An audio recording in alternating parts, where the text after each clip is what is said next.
Friends, അപ്പം ഇന്ന് നമുക്ക് മന്തി ഉണ്ടാക്കാം. ഫസ്റ്റ് തന്നെ ബസ്മതി അരി ഒന്ന് വെള്ളത്തിലിട്ട് വെച്ചിട്ടുണ്ട്. പിന്നെ ചിക്കൻ നന്നായി കഴുകി മാറ്റി വെച്ചിട്ടുണ്ട്. പിന്നെ മല്ലിച്ചപ്പ്, പുതിന, ക്യാപ്സിക്കൻ ഇതൊക്കെ ഒന്ന് ചെറുതായിട്ട് അരിഞ്ഞ് വെച്ചിട്ടുണ്ട്.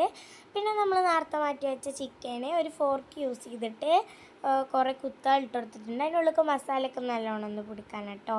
പിന്നെ 2 ടീസ്പൂണ് കുരുമുളക് പൊടി, പിന്നെ ചെറിയ ജീരകം ചതച്ചത് അതൊക്കെ ഒന്ന് ഇട്ട് കൊടുത്തിട്ടുണ്ട്. പിന്നെ 2 ചിക്കൻ സ്റ്റോക്ക്, നമ്മൾ എടുക്കുന്ന ചിക്കൻ അനുസരിച്ചിട്ട് ചിക്കൻ സ്റ്റോക്ക് ഇട്ട് കൊടുക്കുക. ഞങ്ങൾ പിന്നെ ഒരു ക്യൂബും കൂടി ഇട്ടിട്ടുണ്ടായിരുന്നു. പിന്നെ അതിലേക്ക് ഇത്തിരി ഫുഡ് കളർ ആഡ് ചെയ്ത് കൊടുത്തിട്ടുണ്ട്, ഭംഗിക്ക് മാത്രം കേട്ടോ. പിന്നെ നമ്മൾ നേരത്തെ മാറ്റി വെച്ച ക്യാപ്സിക്കന്, മല്ലിച്ചപ്പ്, പുതിന അതൊക്കെ ഒന്ന് അതിലേക്ക് ഇട്ട് കൊടുത്തിട്ടുണ്ട്. പിന്നെ നമ്മൾ 2 ടീസ്പൂണ് 2 കയ്യിൽ സൺഫ്ലവർ ഓയിൽ ഒന്ന് ഒഴിച്ചു കൊടുത്തിട്ടുണ്ട്. പിന്നെ മന്തി മസാലപ്പൊടിയും കൂടി ഒന്ന് ഇട്ടിട്ട് അതിനെ നന്നായിട്ടൊന്ന് മിക്സ് ചെയ്തൊന്ന് മാറ്റി വെച്ചിട്ടുണ്ട്.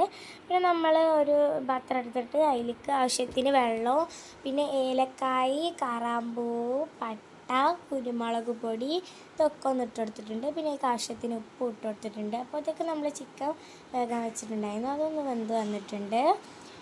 പിന്നെ നമ്മൾ നേരത്തെ മാറ്റി വെച്ച വെള്ളത്തേക്ക് ഒരു നാരങ്ങയും കൂടി ഒന്ന് പിഴിഞ്ഞ് കൊടുത്തിട്ടുണ്ട്. പിന്നെ നമ്മൾ നേരത്തെ കഴുകി മാറ്റി വെച്ചിട്ടുണ്ടായിരുന്ന ബസ്മതി അരി ഇല്ലേ, അത് നെയ്ക്ക് വെച്ച് കൊടുത്തിട്ടുണ്ടോ.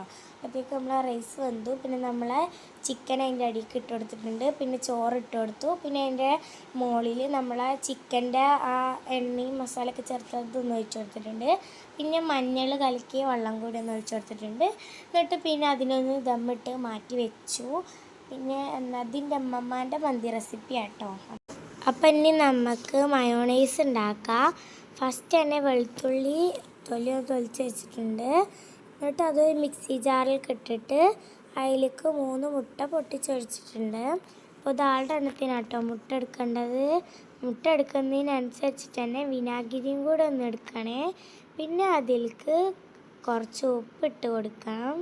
പിന്നെ കുറച്ച് സൺഫ്ലവർ ഓയിൽ ഒഴിച്ചിട്ട് നന്നായിട്ടൊന്ന് അടിച്ചെടുക്കണം. അപ്പോൾ അത് നമ്മുടെ മയോണൈസ് ഇവിടെ റെഡി ആയിട്ടുണ്ട് കേട്ടോ. അപ്പോൾ അതാണ് നമ്മളെ മന്തി. ഇഷ്ടപ്പെട്ടാൽ ലൈക്ക് ചെയ്യാൻ മറക്കല്ല കേട്ടോ.